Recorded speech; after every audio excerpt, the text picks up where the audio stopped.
Hello guys and girls, it's me Cora. Welcome back. I am very excited about today's video. It's my monthly faves for the month of March.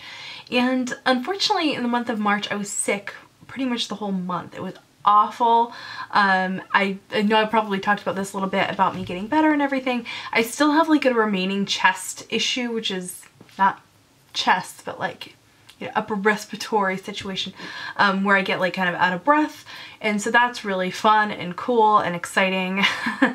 Not so 90s, not psych. As you guys have noticed, my hair is a different color. If you haven't already seen my video talking all about the process of changing the color and everything, I will have a link to that right here. There's a new option in YouTube called cards, and I wanted to point this out. That little eye icon, you can click on that and you can go to other videos, so that's kind of cool. I can also link you guys to things like my website. So there is a card there for the video talking about my hair and a card to my website. So that's pretty cool new annotation feature that I really love.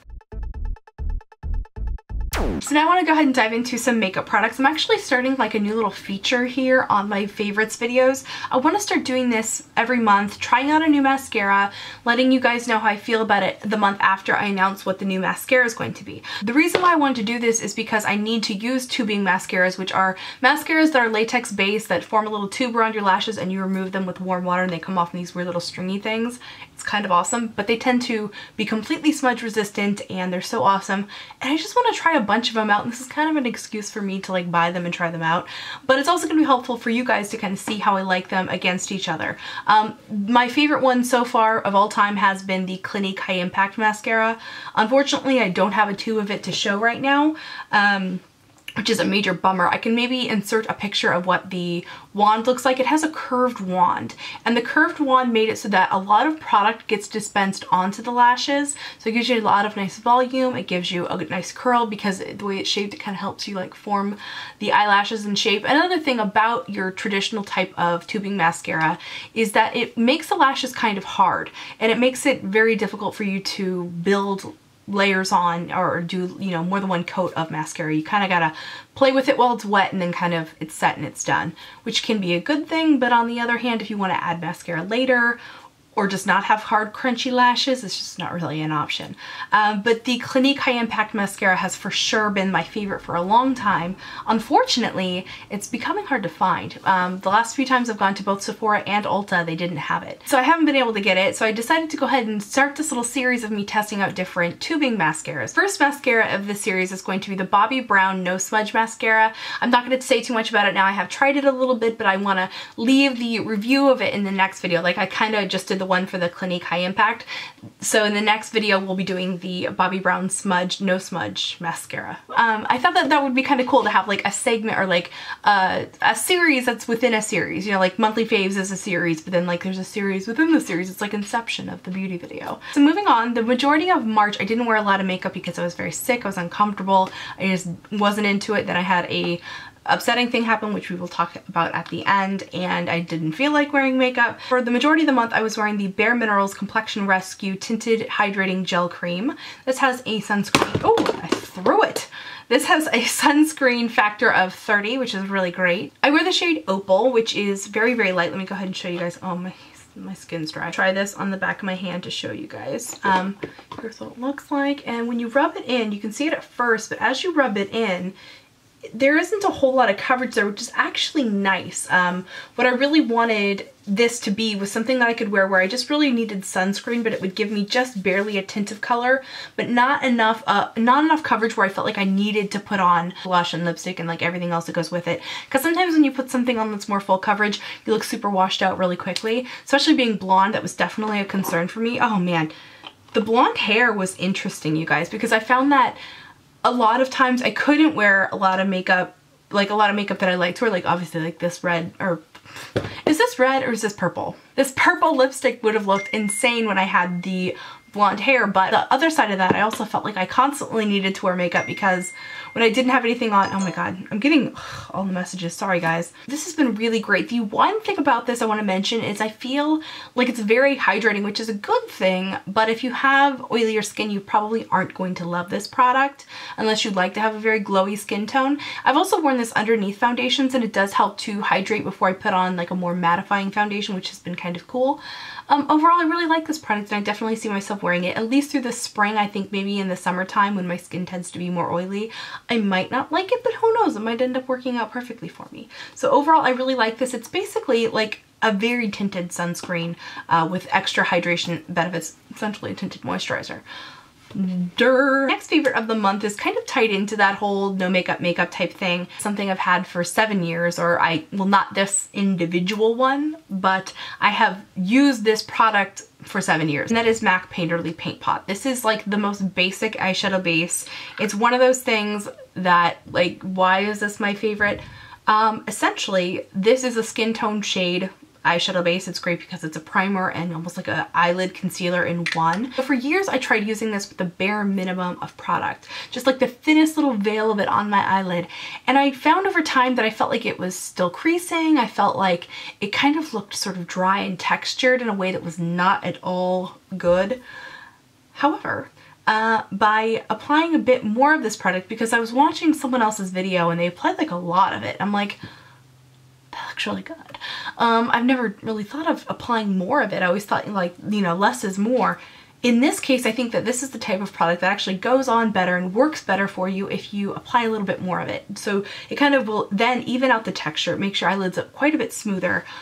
So I kind of like re-fell in love with something I've been using for years, and this has been one of those things that has gone into like I have like I need to show you guys my makeup setup, but I have my permanent makeup storage in one section, and then I have my favorites or things I use every day over here in my little Muji drawers, and it has moved into the, like, you know, everyday faves. The next favorite of the month is the Bao Bao Wan Summer Opal.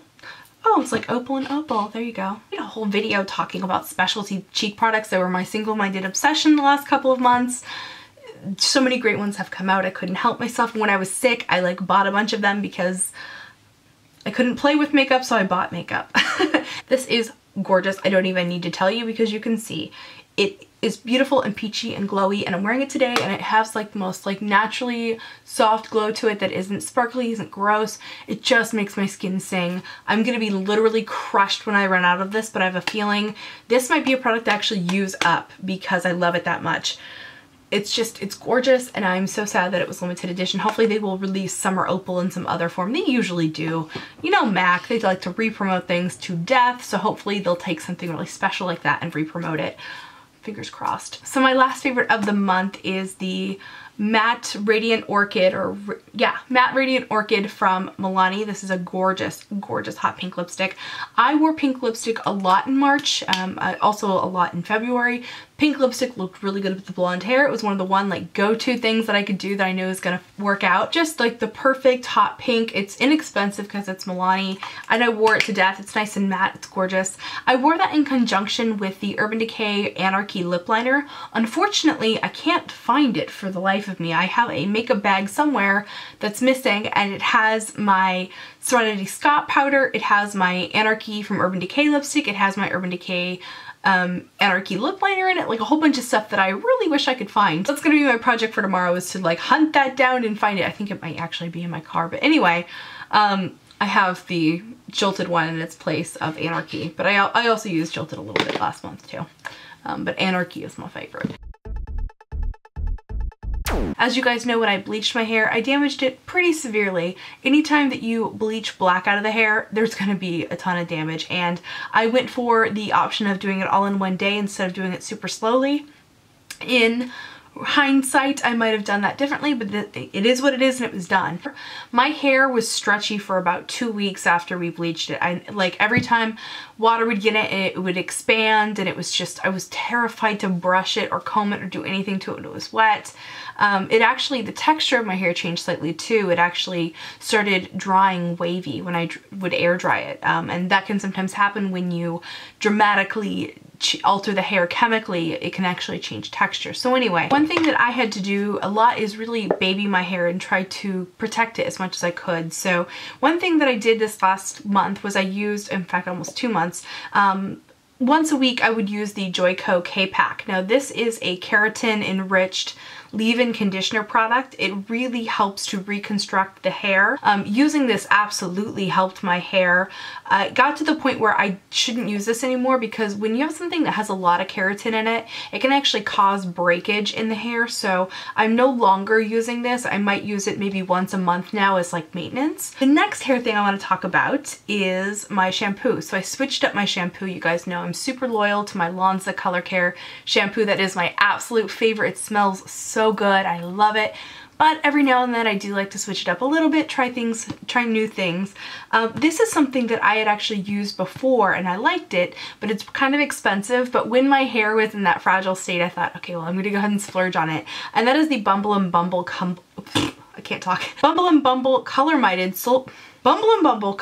Sulfate-Free Shampoo. There you go. I used both this and the conditioner, but I left the conditioner in the shower because like why pull them both out? I really love this. It's super gentle on the hair. It really helps to preserve the color and it smells amazing. Kind of, well, let's give it the sniff test. Not like you guys can smell it, but kind of like vaguely like lemonish. Yeah. By the way, the Joico K-Pack to me kind of smells like coconut and bubblegum, so that's also kind of fun. I always try to mention the fragrances of items. It is kind of on the pricier side, I will say, because of the type of bottle that it's in. It's easier to dispense a very small amount, which is great. So it has lasted pretty well. That I've had this little teeny tiny bottle now for over 2 months, or about 2 months, and I still have quite a bit of product in there. Moving on to other hair stuff, I wanted to talk a little bit about the products that I used to tone my hair last month. So it was blonde, and I had a lot of problems with trying to tone it with like purple colored shampoos and things like that because I tried it once and it turned my hair green, so I was terrified to do that again.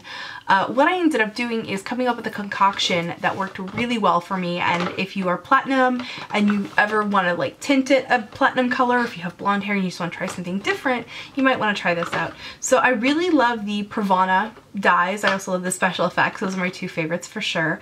So what I did is I actually did a concoction where I mixed probably about 70% clear and then 30% of this very pale pink.